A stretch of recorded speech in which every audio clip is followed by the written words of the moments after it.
مساجد میں نکاح کا رواج بہت بڑھ گیا الحمدللہ. پنجاب میں بھی ہے مگر تھوڑا کم ہے. دیکھو مسجد کی ایسی پیاری جگہ ہے, نماز کی جگہ ہے, مقدس جگہ ہے, وہاں کتنا سادگی سے نکاح ہو جاتا ہے, کتنی برکتیں ہیں. تو اس کو رواج دینا چاہیے مساجد میں نکاح کو. عجیب بات ہے, دنیا کی ہر قوم نکاح کرتی ہے اپنی عبادت گاہوں میں. عیسائی کہاں نکاح کرتے ہیں بھئی؟ ہو رہا ہے نا, عیسائی کہاں نکاح کرتے ہیں؟ چرچ میں. ہندو اپنے پنڈتوں سے پڑھواتے ہیں. تو یہ دنیا کی ہر قوم میں ہوتا ہے. آج کل نکاح عدالتوں میں شروع ہو گیا ہے.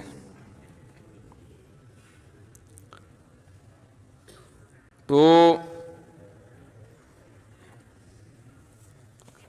جائز ناجائز کی بات نہیں ہے, جائز تو کہیں بھی ہے. کہیں بھی نبی صلی اللہ علیہ وسلم نے نکاح پڑھایا, کہیں بھی معاملہ طے ہو گیا تو وہیں بیٹھے بیٹھے نکاح پڑھا دیا. لیکن جب کوئی جگہ آپ نے سلیکٹ کرنی ہی ہے تو اس کے لیے سب سے بہتر جگہ کون سی ہے؟ مسجد ہے. تو اس کو رواج ڈالنا چاہیے. اس کی ایک برکت ہوتی ہے, ایک روحانیت ہوتی ہے. اس میں گناہوں کی طرف توجہ نہیں جاتی. بھئی کیا مسئلہ ہے؟ اچھا, دوسرا بار بار اس پر بات ہوتی رہتی ہے, نکاح کو آسان بناؤ, آسان بناؤ, آسان بناؤ, ٹینشن فری بناؤ نکاح کو. زنا کو مشکل ہونا چاہیے, نکاح کو آسان. تو اس نکاح کو آسان کیسے کیا جائے گا؟ جہیز ختم کرو. کیا خیال ہے بھائی؟ ابھی بیان پورا ہوا نا. جو اسلام پہ مکمل راضی ہو, تو اسلام میں جہیز ہے. سارا خرچہ اللہ نے کس پہ ڈالا ہے؟ بولتے کیوں نہیں بھائی؟ لڑکے پہ ڈالا ہے. نان نفقہ لڑکا کرے گا, مہر لڑکا دے گا, اور اللہ بھلا کرے گھر کا سامان سارا کون لے کے دے گا؟ لڑکا دے گا. تو سارا وہ اسٹینڈرڈ بھی وہی ہونا چاہیے جو لڑکی والوں کا اسٹینڈرڈ ہے, اس حساب سے. تو سارے خرچے اللہ نے مرد کے کندھوں پہ ڈالے ہیں, اور اللہ نے قرآن میں مرد کی فضیلت اسی بیس پہ بیان کی ہے. الرجال قوامون علی النساء بما فضل اللہ بعضهم علی بعض وبما انفقوا من اموالهم. اب لوگ اگر نیچے بڑھے ہیں نا تو ثواب زیادہ ملے گا. پیچھے لوگ بیچارے کھڑے ہوئے ہیں نا, وہ دیکھ رہے ہیں. تو الرجال قوامون علی النساء, اللہ تعالیٰ فرماتے ہیں کہ مرد کو ہم نے حاکم بنایا ہے. عورت غلام نہیں ہے, محکوم ہے. محکوم میں اور غلام میں فرق ہوتا ہے. دیکھو جو بھی وزیر اعظم ہے, جو بھی صدر ہے, وہ حاکم میں, ہم کیا ہیں؟ محکوم ہے نا. اب خواتین کہتی ہیں ہم کیا مرد کے ماتحت ہیں. تو بھائی جب آپ حکومت کے ماتحت ہو کر اس میں ذلت نہیں ہے, پولیس کے ماتحت ہوتے ہیں نا نیچے لوگ, آپ کا باس آپ اس کے ماتحت ہیں, تو یہ کیا مطلب جو امپلائی ہیں وہ غلام ہیں کیا باس کے؟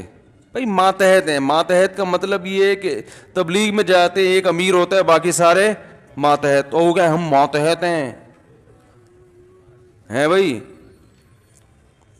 تو ہم, یہ تو توہین ہے. توہین کس بات کی ہو گئی؟ دنیا میں کوئی بھی نظام اس وقت تک نہیں چلتا جب تک ایک ذمہ دار اور ایک امیر نہیں ہوتا. تو گھر بھی ایک جگہ ہے نا جہاں لوگ ہوتے ہیں, تو اس میں بھی کسی کو سربراہ ہونا چاہیے کہ نہیں ہونا چاہیے؟ تو وہ سربراہ ہے, اور عورت اور بچے اس کے ماتحت ہیں. تو ماتحت ہیں, تو اللہ نے بیان کیا کہ مرد کو بھی ہم نے زوجہ پہ کیا بنایا ہے؟ حاکم بنایا. عورت ماتحت ہے. تو اب کیوں حاکم بنایا؟ اس کی دو وجہ اللہ نے بیان کی ہیں. ایک بما فضل اللہ بعضهم علی بعض, اللہ نے بعض کو بعض پر ویسے ہی فضیلت دی ہے. کچھ صلاحیتیں اللہ نے مرد کو عورت سے زیادہ دی ہیں. اس بیس پر وہ گاڈ گفٹڈ ہیں. وہ کیا ہیں؟ خدا کی طرف سے. دیکھو جنگل میں شیر ہوتا ہے, اور لومڑی ہوتی ہے, اور چیتا ہوتا ہے. اب چیتا کہے مجھے شیر کیوں نہیں بنایا, میرے جبڑوں میں وہ طاقت کیوں نہیں رکھی اللہ نے؟ تو اللہ کہیں گے بھائی سب کو ایک جیسا میں نے نہیں بنایا, ہم کہ ہمیں پیغمبر کیوں نہیں بنایا؟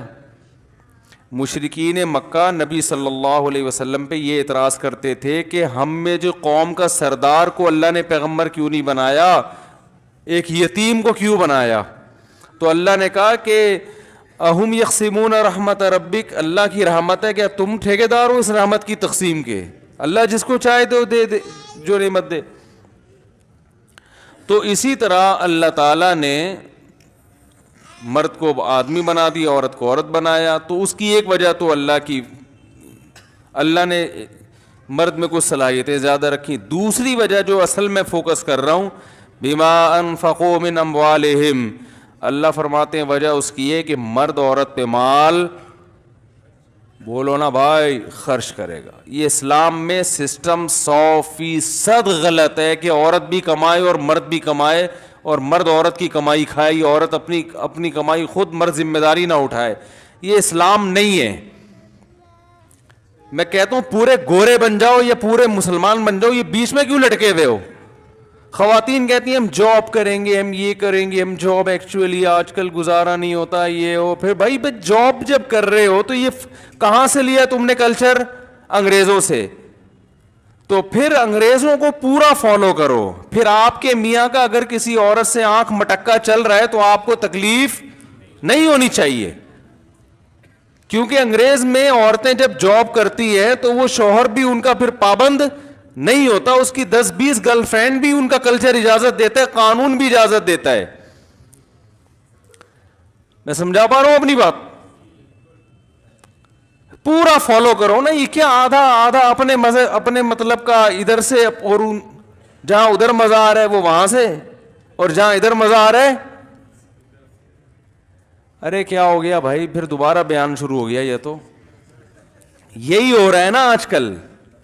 بھائی اسلام نے اگر مرد پر ذمہ داریاں زیادہ رکھی ہیں کہ ساری زندگی تم نے کھلانا ہے اور ادھر ادھر آنکھ مٹکا کرنے کی بھی تمہیں اجازت نہیں ہے, تو پھر اللہ تعالیٰ نے اس کو کچھ حقوق بھی دے دیے نا, کہ اب یہ تمہارے ماتے, یہ گھر سے نکلنے سے پہلے تم سے پوچھے گی تمہاری اجازت کے بغیر گھر کی 4 دیواری سے باہر نہیں نکل, تمہاری اجازت کے بغیر کسی کو گھر میں نہیں آنے دے سکتی, تمہاری پرمیشن کے بغیر فون پہ نہیں بات کر سکتی.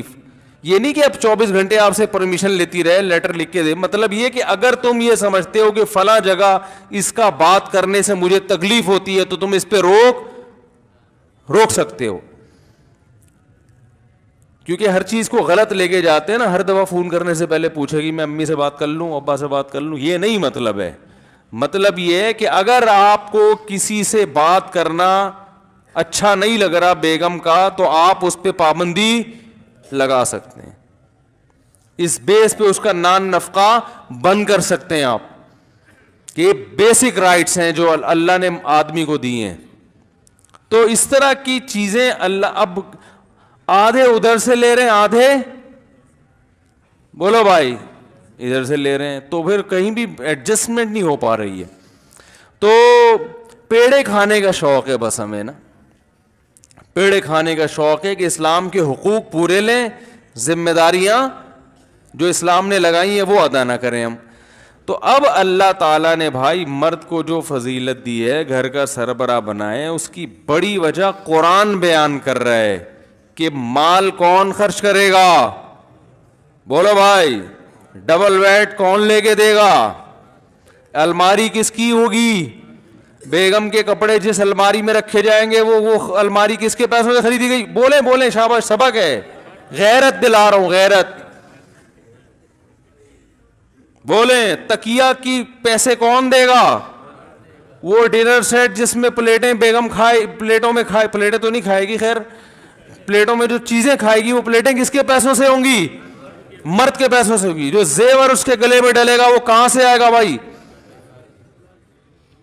بولو نا بھائی کیا ہو گیا؟ آدمی کے پیسوں سے ہوگا. جو میاں ہے, میاں یا میاں کا ابا وہ اگر سخی ہے تو وہ ابا یہاں تو ماشاءاللہ ابا بڑے سخی ہیں تو وہ کر رہے ہیں ماشاءاللہ برخوردار کی شادی.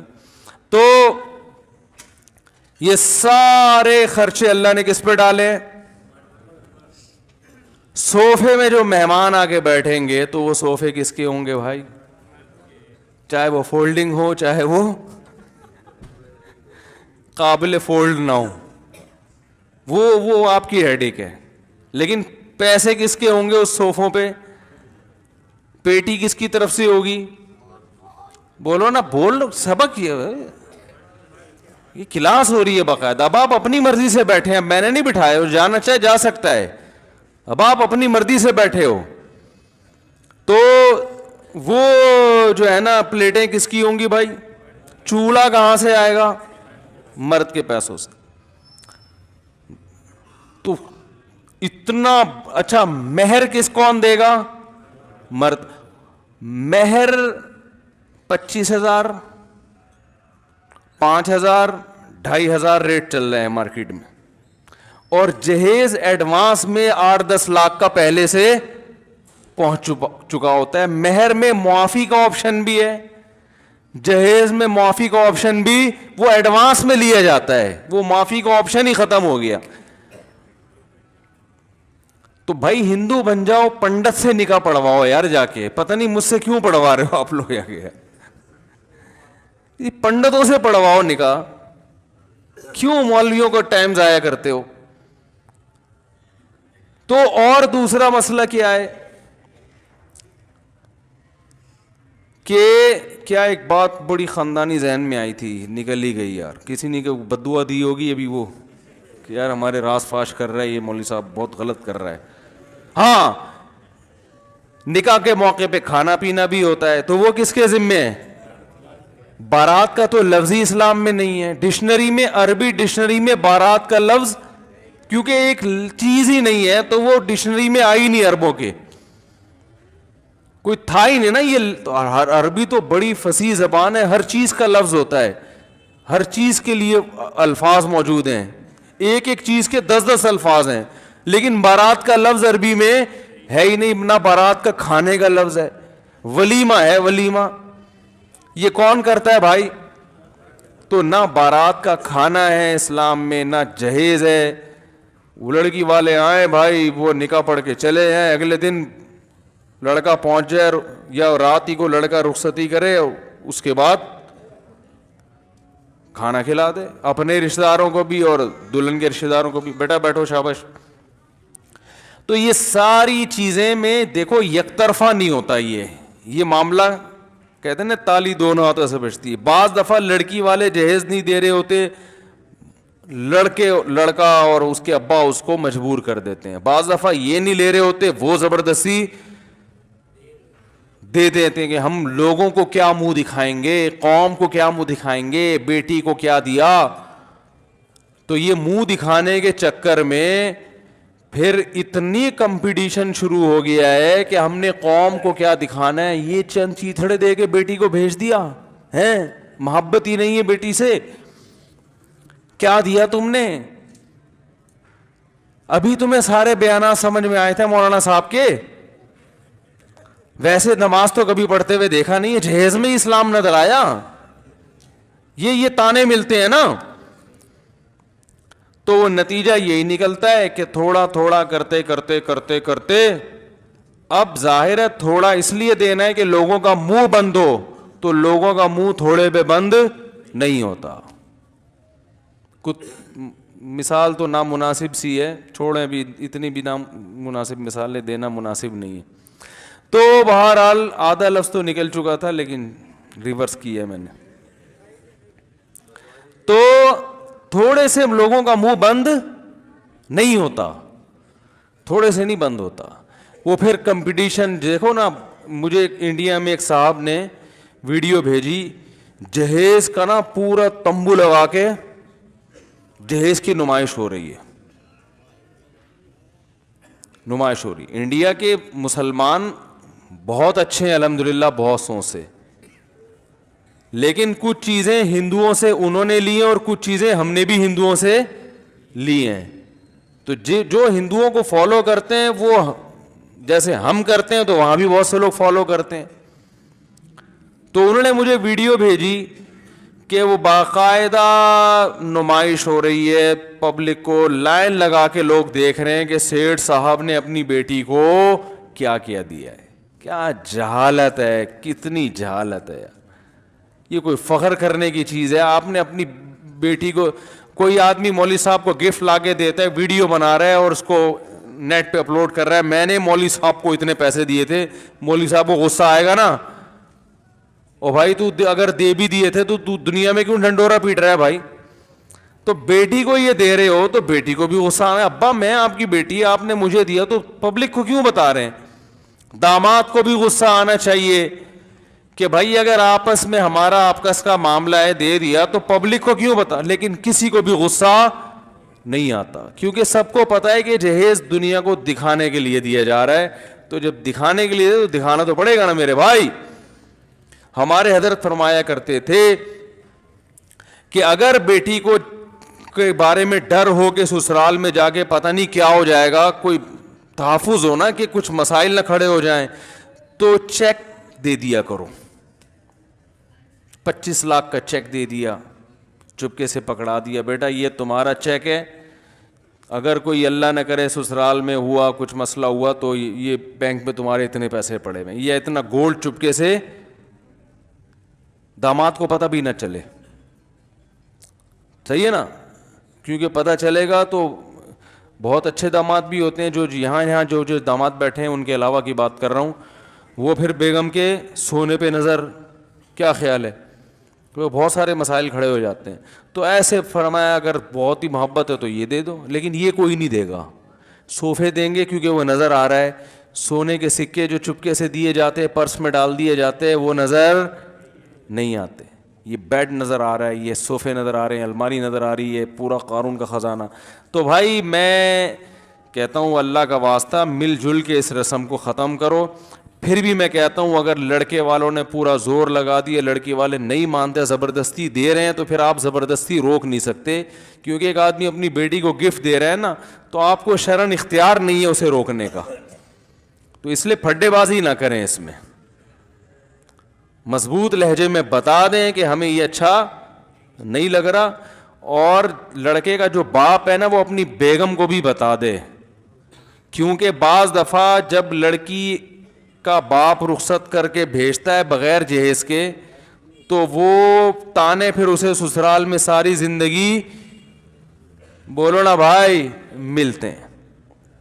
لائی کیا چند چیتھڑے, یہ ساسوں کی طرف سے, لائی کیا چند چیتھڑے, اور باتیں ایسے کرتی ہے جیسے تیرے باپ نے تجھے سونے میں تول کے بھیجا ہو.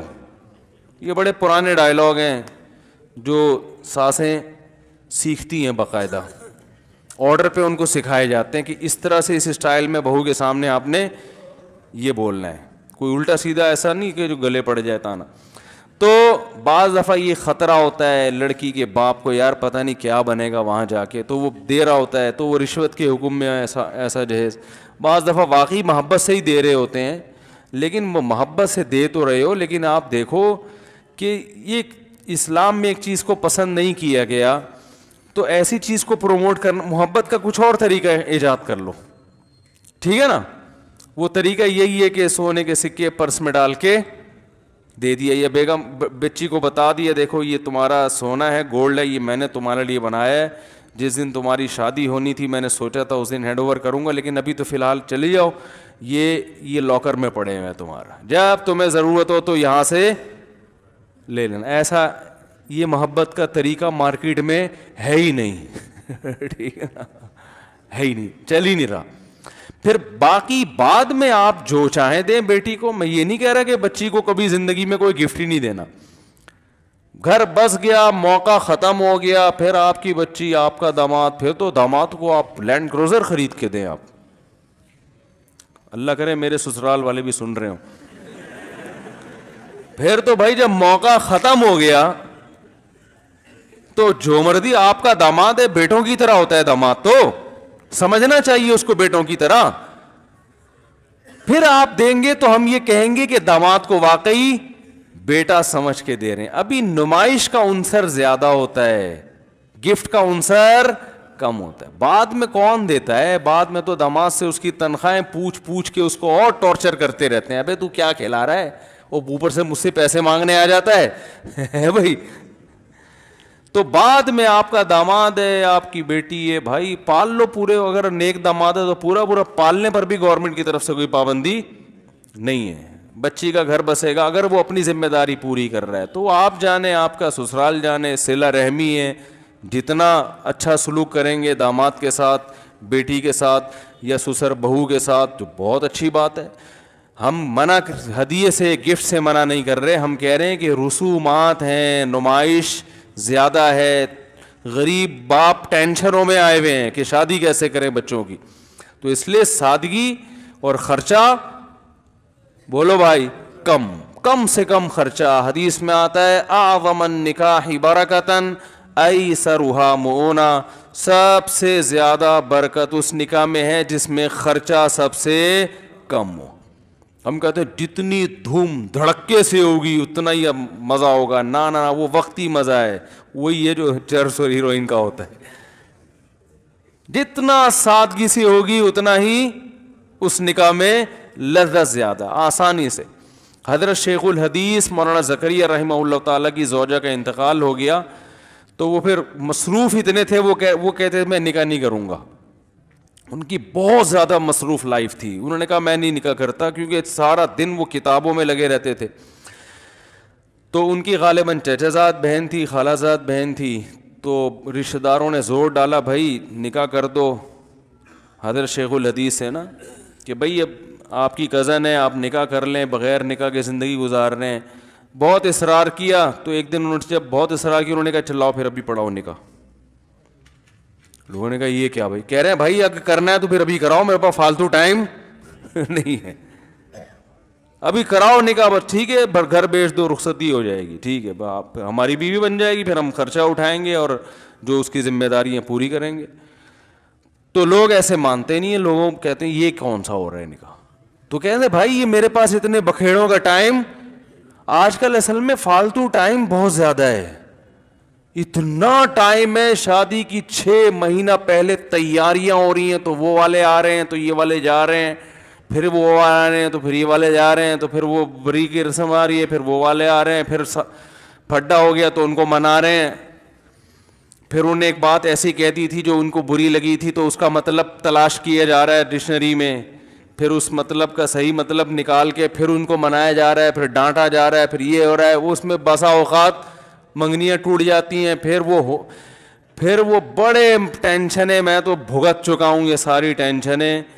تو بھائی ٹینشن فری زندگی گزارو. شیخ الحدیث مولانا زکریا رحمۃ اللہ نے کہا بھائی اگر کرنی ہے تو ابھی نکاح پڑھاؤ, ورنہ جاؤ یہاں سے, ٹائم نہیں ہے ہمارے پاس.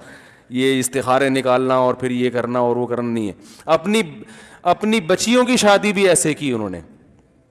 بیٹیاں جب جوان ہوئی تو کچھ نوجوان تھے جو ان کا خیال تھا کہ یہ میری بچی کے لیے مناسب ہیں, ان سے بات کی, وہ راضی ہو گئے, تو بڑے فخر سے راضی ہو, حضرت اس سے ہماری سعادت کیا ہو سکتی ہے کہ آپ سے کہ بچیوں سے ہماری شادی ہو. تو ایسے ہی جب وہ راضی ہو گئے تو مجمع میں بیٹھے ہوئے تھے, اپنی بیٹیوں کا نکاح بیان کر رہے تھے. بیان کے آخر میں اپنی بیٹیوں کا نکاح بھی ان لڑکوں سے پڑھا دیا. پھر انہوں نے اپنی آپ بیتی لکھی, اس پہ لوگوں نے تبصرے کیا کیے, اتنے نیگیٹو لوگوں نے تبصرے کیے. ایسے ہوتی ہے بچیوں کی شادیاں, ایسے ہی کچھ چند نوجوان نظر آئے پکڑا دیں. تو بھائی وہ نوجوانوں کی تحقیق تو ان کو پہلے سے تھی کہ یہ اچھے ہیں. جب ہو گئی تحقیق بھائی صحیح ہے, تو بس اب کیا الگ سے محفل اور مٹھائی کے ڈبے پارسل ہو رہے ہیں, وہ آ رہے ہیں تو وہ آ رہے ہیں. تو بھائی اب جب کرنا ہے تو بھائی ٹھیک ہے, ہماری بچی ہے, بچیاں تو گھر سے رخصت ہوتی ہیں, چلو بھائی یہ نکاح پڑھا دیا, اب تمہاری امانت ہے, جب چاہے لے جاؤ. اب یہ گھر بن رہا ہے نہیں بن رہا ہے, یہ تمہاری ہیڈیک ہے, یہ ہماری ہیڈیک بولو نا بھائی نہیں ہے. اب یہ تمہاری ہیڈیک ہے, گھر میں جگہ ہے نہیں ہے, کمرہ وہ نا اوپر والا کمرہ بن رہا ہے, پھر اس کے اوپر ایک اور بنے گا, واش روم میں ٹائلیں لگیں گی, پھر یہ ہوگا پھر وہ ہوگا. ابے بھائی تمہاری عمریں کتنی ہیں, جیسے جیسے عمر بڑھ رہی ہے نا تو ذہن میں رکھو کہ کمزور ہوتے چلے جا رہے ہو, یہ ذہن میں رکھو, یہ بھول جاتے ہیں لوگ, کمزور ہوتے چلے جا رہے ہو, اور جتنی عمر زیادہ ہوگی اولاد اتنی دیر سے پیدا ہوگی. دیر سے پیدا ہونے کا مطلب آپ دادا بننے سے پہلے فوت ہو چکے ہوں گے. یہ سب چیزیں لوگ سوچ نہیں رہے ہوتے. نہ بچیوں کی شادیاں دیکھنی نصیب ہوں گی, نہ بیٹوں کی شادیاں اور بڑھاپے میں دیکھو گے ابا کو ٹی بی ہے, مرنے والے ہیں, شوگر بہت ہائی رہتا ہے, جلدی سے شادی کراؤ تاکہ بچی کی خوشی زندگی میں دیکھ لیں. یہ ہو رہا ہے کہ نہیں ہو رہا؟